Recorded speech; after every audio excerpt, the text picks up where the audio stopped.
तो संभल में आखिर कैसे हुई चूक? क्यों भड़की हिंसा? अब आगे एक्शन क्या होगा? क्या जामा मस्जिद का सर्वे आगे बढ़ेगा या फिर थम जाएगा? क्या सर्वे करने से पहले पीस कमेटी बनाई गई थी और कमेटी क्यों नहीं बनाई गई थी? सर्वे टीम के साथ आई भीड़ ने जय श्री राम के भी नारे लगाए, ऐसा सामने आया। क्या ऐसा था? और अगर ऐसा था तो क्यों था? सवाल बहुत सारे हैं जिनके जवाब तलाशने हैं। नमस्कार, आप देख रहे हैं न्यूज मंडी और मैं हूं आपके साथ नंदिनी भारद्वाज। तो सर्वे के आदेश से उपद्रव तक की कहानी, संभल संग्राम की पूरी डिटेल हम आपको यहां दे रहे हैं। बता रहे हैं कि संभल में हाहाकार क्यों मचा और इसका सूत्रधार कौन था। इस जवाब को भी तलाशने की पूरी कोशिश होगी। हंगामा, उपद्रव और आगजनी की कहानी लोगों की जुबानी आपको सुनाएंगे। संभल में जिसके लिए लड़ाई छिड़ी, क्या वो एक अवैध ढांचा था या मस्जिद थी या फिर मंदिर? हजारों लोगों की भीड़ जुटी। क्या मस्जिद सर्वे गलत था जिस पर एक्शन हुआ? एक्शन हुआ तो घनघोर रिएक्शन भी सामने आया। सियासतदानों के रिएक्शन सुनकर तो आप हैरान ही रह जाएंगे।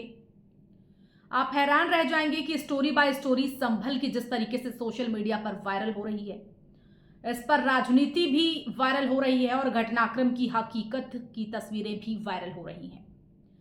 उपद्रवियों का इलाज कैसे किया गया, इस बात की भी हम चर्चा करेंगे। बात संभल में होगी कि अब वहां के हालात क्या हैं। मीडिया रिपोर्ट्स की माने तो चंद पुलिसकर्मियों ने जान पर खेलकर जब भीड़ को रोका तो जबरदस्त पथराव किया गया। तनावपूर्ण हालात के बीच मौतें हो गई, संभल की गलियां सूनी हो गई और पुलिस छावनी में तब्दील हो गया संभल।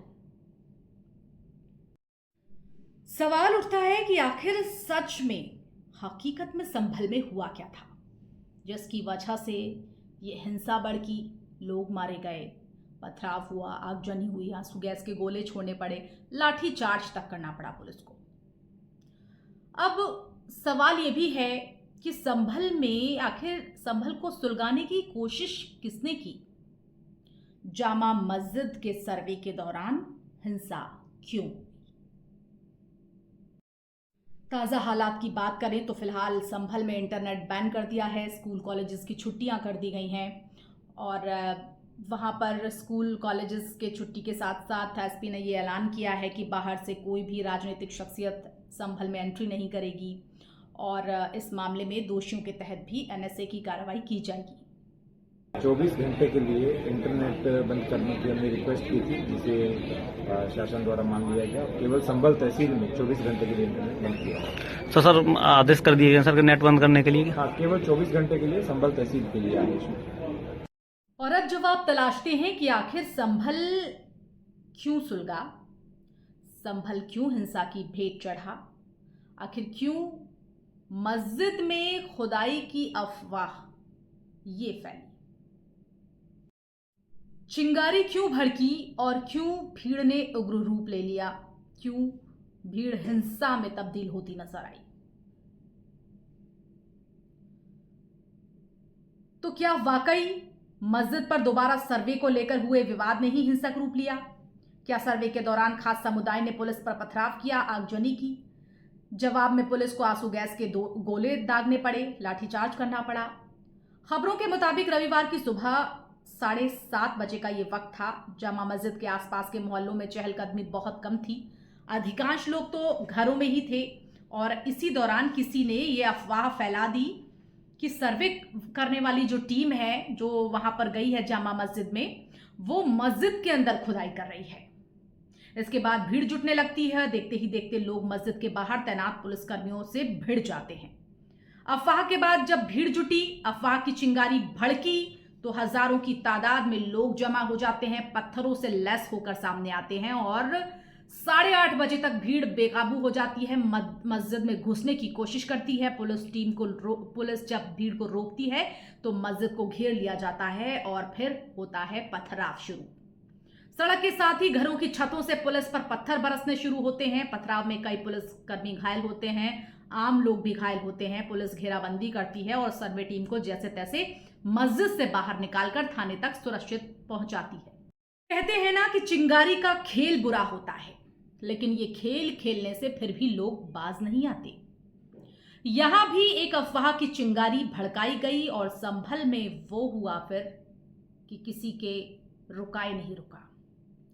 हजारों की तादाद में लोग मस्जिद के बाहर जुटे। लोगों को मस्जिद में जब घुसने से रोका गया तो फिर पुलिस पर ही आग बबूला हो उठे और पथराव शुरू हो गया। घरों की छतों से पुलिस पर पत्थर बरसने लग गए और पुलिस ने भीड़ को रोकने की कोशिश की, लाठीचार्ज किया, लेकिन फिर वो नहीं हुआ जो पुलिस चाहती थी। भीड़ नियंत्रित ही नहीं हुई। नतीजतन क्या हुआ कि पुलिस को दूसरी जगहों से प्लाटून बुलानी पड़ गई। इस तरह से संभल छावनी में भी तब्दील हो गया। ऐसे में सवाल यहां पर यह भी उठता है कि संभल सर्वे और संग्राम की इन तस्वीरों की जड़ क्या थी। तो चलिए ये भी जानते हैं कि जामा मस्जिद का विवाद क्या है। संभल में हिंसा क्योंकि उसी वक्त भड़की थी जब ये सर्वे की बात सामने आई कि भाई सर्वे चल रहा है और मस्जिद की खुदाई हो सकती है। तो हिंदू पक्ष का इसे लेकर दावा है कि ये जो मस्जिद है जामा मस्जिद, वो भगवान विष्णु के एक प्राचीन हरिहर मंदिर की जगह पर बनाई गई थी। हिंदू पक्ष ने संभल के चंदौसी स्थित सिविल जज सीनियर डिवीजन की कोर्ट में संभल की जामा मस्जिद को हरिहर मंदिर बताते हुए यह दावा पेश कर दिया। हिंदू पक्ष का कहना है कि मंदिर पृथ्वीराज चौहान के शासन से पहले बना था, जबकि मस्जिद मुगल काल में मंदिर को तोड़कर बनवाई गई थी। 19 नवंबर को हिंदू पक्ष ने दावा पेश करने के दिन ही न्यायालय में कोर्ट कमिश्नर भी नियुक्त कर दिया और उसी दिन कोर्ट कमिश्नर ने मस्जिद पहुंचकर सर्वे किया। करीब 2 घंटे तक वीडियोग्राफी फोटोग्राफी हुई। कोर्ट कमिश्नर 29 नवंबर को इस बाबत न्यायालय में भी एक रिपोर्ट पेश करने वाले हैं। यह दोबारा जारी हुई।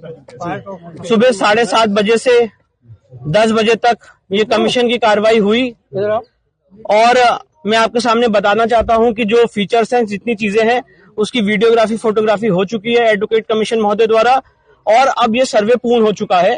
और अब 29 नवंबर को जो इस केस की तारीख निर्धारित है, मुझे ऐसी आशा है कि एडवोकेट लोगों से क्या अपील करना चाहेंगे कि वो शांतिपूर्वक तरीके से कानूनी प्रक्रिया। जी बिल्कुल, मैं सबसे अपील करना चाहूंगा कि लोग रूल ऑफ लॉ और कानून के शासन में विश्वास रखें। न्यायालय की प्रक्रिया है, ये एक लंबी प्रक्रिया है, तुरंत कोई फैसला नहीं होने वाला है। अभी कोर्ट में एडवोकेट कमिश्नर महोदय अपनी रिपोर्ट दाखिल करेंगे, उसके बाद सीपीसी के अनुसार उस रिपोर्ट को कंट्राडिक्ट करने का हर आदमी को एक अपॉर्चुनिटी, एक चांस मिलेगा और उसके बाद ये केस आगे बढ़ेगा। तो इस समय कोई कंक्लूजन ड्रॉ करना सही नहीं है। जो कोर्ट के ऑर्डर की कंप्लायंस में एडवोकेट कमीशन का सर्वे होना था, वो सर्वे आज पूर्ण हो चुका है और सर्वे की जितनी कार्रवाई है वो वीडियोग्राफ फोटोग्राफ की जा चुकी है। और मैं ये भी बताना चाहता हूं कि इसमें मस्जिद कमेटी के जो वकील हैं और उनके जो कमेटी के मेंबर्स हैं वो भी इस सर्वे में मौजूद थे। अच्छा सर, कमीशन महोदय ने आज सर्वे अपना पूर्ण कर लिया है, फोटोग्राफी वीडियोग्राफी हो चुकी है। अब 29 नवंबर को देखते हैं कोर्ट में क्या होगा। अच्छा, इसका भी हवाला देंगे जो आज उपद्रव हुआ है। इसके बारे में अभी मैं कुछ नहीं कहना चाहता हूँ। जो प्रशासन है वो इसके बारे में आपको स्टेटमेंट जारी करेगा। क्या हौज का पानी भी खाली कराया गया सर्वे के दौरान? मैं इसके बारे में अभी कुछ नहीं बताना चाहता हूँ। ये सारी बातें एडवोकेट कमीशन की रिपोर्ट में आएंगी। मैं सिर्फ इतना बताना चाहता हूँ कि सर्वे पूर्ण हो चुका है। उसको लेकर आपकी जामा मस्जिद की तरफ से क्या प्रतिक्रिया है? देखिए, ऐसा है कि जामा मस्जिद जो बनाई गई है वो साफ जमीन पर बनाई गई है 1529 में, जो कि बाबर ने बनवाई थी। मीर तकी मीर उनके जो सलाहकार थे उनसे बनवाई थी, उन्हें आदेश दिया था। वहां पर उससे पहले कहीं किसी तरह का कोई मंदिर, किसी भी तरह का कोई मंदिर नहीं था और वहीं पर बनवाई गई है सन 1529 में और आज तक वो हमारे अंडर में चली आ रही है। साक्ष्य हम इकट्ठे कर रहे हैं, हमारे पास सारे साक्ष्य मौजूद हैं इस तरह के कि वहां पर हमेशा से ही जामा मस्जिद थी। और मेरा कहना यह है कि जामा मस्जिद थी, है और हमेशा रहेगी। इस मुकदमे को इंशाल्लाह हम ही जीतेंगे, हमारे पास सारे सबूत हैं। जबकि हिंदू पक्ष के पास, दावा करने वाले पक्ष के पास किसी तरह का कोई पुख्ता सबूत नहीं है, सिर्फ हवा हवा में बातें हैं। सिर्फ एक ये पैनिक है और एडिक्शन पावर है, ये यानी सत्ता की हनक है और कुछ नहीं है। वही मामले में मुस्लिम पक्ष का यह भी कहना है कि मस्जिद टीले पर बनी है, किसी मंदिर को तोड़कर नहीं बनाई गई है। लेकिन अब जरा इन तस्वीरों को भी देख लीजिए, तेवर देखिए। पुलिस प्रशासन इन लोगों को बोल रहा है कि आप लोग घर के अंदर रहें, विवाद बेवजह पनपाने की कोशिश न करें। पुलिस प्रशासन इनकी गुलाम हो, ऐसी तस्वीरें सामने आई। पथराव शुरू होने के ठीक पहले का ये वीडियो हम आपको दिखा रहे हैं। पुलिस ने बहुत धैर्य का परिचय दिया। इस बाबत मंडलायुक्त आंजनेय सिंह का बयान सुनिए। पहली बात तो ये कि वो इस बात को जितने सारे लोग हैं वो सबकी पुलिस के पास भी वीडियोग्राफी मौजूद है सर। जितने सारे लोग वहाँ आए हैं उसमें पथराव करने आए थे। इसके बाद पहली बात जो ये अगर इस बात को अगर मानते हैं कि उनका बेटा पथराव करने गया था या कोई भी व्यक्ति वहाँ पथराव करने गया था, उसमें क्या अनटुवर्ड्स इंसिडेंट होते हैं, ये पहली बात को जिम्मेदारी उनको लेनी चाहिए। क्या वजह थी जिसके लिए पथराव करने की आवश्यकता थी, कौन सी आपदा आन पड़ी थी, किसको किसने क्या किया या पुलिस प्रशासन ने क्या किया, पहले तो उनको ये देखने की जरूरत है। पथराव करने गए क्यों, एक। दूसरी बात यह है कि किसी ने कोई चीज नहीं देखा, साक्ष्य होंगे तो हमारे पास आएंगे, उन साक्ष्यों के आधार पर हम कार्रवाई करेंगे। मैंने जैसा आपको बताया कि 3 पक्ष आमने सामने थे, उन्होंने एक दूसरे के ऊपर क्या किया, उसमें फायरिंग हुई। अगर फायरिंग में कोई भी चीज ऐसी होती है कि पुलिस अपने पैर में गोली नहीं मार लेगी, ये सोचने की बात है। हमारे यहाँ हाथ में आप देखेंगे पुलिस के टीयर गैस और जो प्लास्टिक के बुलेट है जो भगाने के लिए अनुमन्य है, उसी के तहत कार्रवाई की जा रही थी और मीडिया का भी पूरी रिकॉर्डिंग है। तो उसमें कोई किस आरोप लगाने से पहले ये सोचे कि और पूछना चाहिए सबको सवाल कि उनके बच्चे, उनके परिवार वाले उस जगह पे पथराव करने क्यों जा रहे हैं, क्या वजह आ गई, क्या हो रहा है ऐसा जिसकी वजह से उन्हें पथराव करना चाहिए। तो सबसे पहले तो सवाल सोचने की ये है, कोई भी इस तरीके का इल्जाम लगाने से पहले खुद को देखे कि कोई ऐसी। लेकिन फिर इमरान मसूद ये क्यों कहते नजर आ रहे हैं कि पुलिस ने बर्बरता पूर्वक नंगा नाच किया संभल में? ये बहुत दुखद है। 4 लोगों की मेरी पास जानकारी है मौत हो चुकी है और पुलिस ने सीधे गोली मारी है, माथे पर गोली लगी है। पुलिस ने पूरी तरीके से बर्बरता का नंगा नाच किया है। अगर सर्वे कराने के लिए गए थे तो पुलिस ने क्यों इजाजत दी है सामाजिक तत्वों को जाकर के वहां गाली गलौज करने की, वहां उकसाने वाली नारेबाजी करने की। वहां जब आप उकसावे की नारेबाजी करोगे तो टकराव होगा, तो पुलिस जाकर के टकराव कराने का काम करे, इससे दुखद कुछ नहीं हो सकता है। जी दंगाई तो है और क्या है, 1 मिनट में आदेश होता है कोर्ट से, 2 घंटे के अंदर सर्वेयर टीम पहुंच जाती है, फिर उसके बाद जब झगड़ा नहीं होता तो नेक्स्ट दोबारा फिर तैयारी की जाती है। इस बार अपने साथ लोगों को लेके जाया जाता है। सर्वे टीम के साथ लोगों को जाने का क्या मतलब है, क्यों गए लोग उस सर्वे टीम के साथ? सारे वीडियो मौजूद है कि नारेबाजी हो रही है और गाली गलौज हो रही है। आप नफरत को कहां ले जाना चाहते हो, क्यों नफरत की आग फैलाना चाहते हो? इस नफरत के अंदर हम लोग झुलस जाएंगे। नफरत से देश नहीं चल सकता, देश मोहब्बत से चलेगा।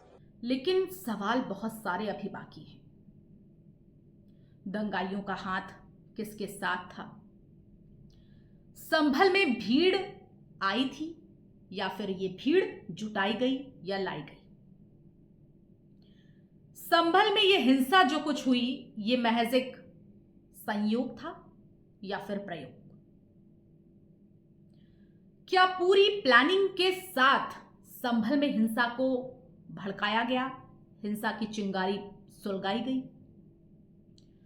पुलिस पर अटैक हुआ, लोग घायल हुए, 4 जानें भी गई हैं। तो क्या ये पूरी एक पूर्व नियोजित वेल प्लान्ड इंसिडेंट था?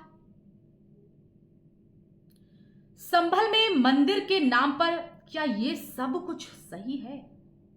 आप भी इस मुद्दे पर अपनी प्रतिक्रिया हमारे साथ साझा कर सकते हैं। कमेंट के जरिए हमें इस पूरे मुद्दे पर जरूर लिखें और बताने की कोशिश करें कि हमारे समाज में, भारत में ऐसी घटनाएं क्या सही हैं और क्या समाज इससे खुश है। फिलहाल मेरे साथ इतना ही। खबर पर अपनी राय ज़रूर दें, साथ ही चैनल को सब्सक्राइब करें और ख़बर को शेयर करें, अपनी प्रतिक्रिया ज़रूर दें। फिलहाल मेरे साथ इतना ही। नमस्कार।